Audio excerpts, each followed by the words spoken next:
ام به ظلم سیونیستان و مغدوریت و مظلومتیا فلسطینی بردوام بکن د زندان اشغالکران ده ظلم و زورداری بردوام دکه سیونیستان هو و وش 6 مسلمان فلسطینی ین کو دگرا و برچیبونه دبون نقلی حجره یک کسی یعنی مشاهده کرن.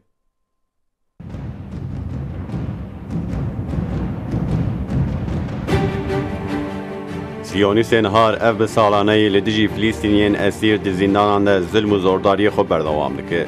وائل الجاگوب جترف سیونیستان و هاتی خستن مشاهده یعنی تک حجره. 6 اسیرین فلسطینی جی جبو پشگیری و دستک بده الجاگوب کتن گراوا برچیبونه. سیونیستان وان 6 اسیران جی نقل مشاهده کرن. د بیاناتا کو جترف جمعیتا اسیرین فلسطینی و هات داین ده هات گوتن کو. د گراوا برچیبونه ده اسیرین فلسطینی د زندان جدا ده نقل حجره یک کسی هاتنم کرن.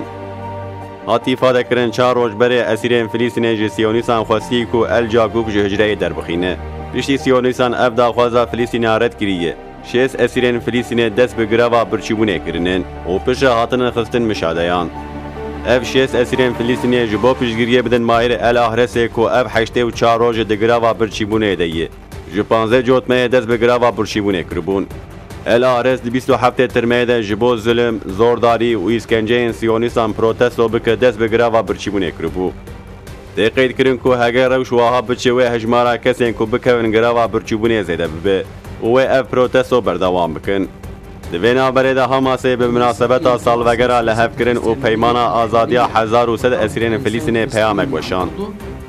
حماسه گود ام لسر سوزن که مدانن اسیرین فلسطینی که د زندان سیونیستان دنن سکنین و حتی که تمام اسیرین فلسطینی به آزاد کرن و برخوادان خود بردوام بکن.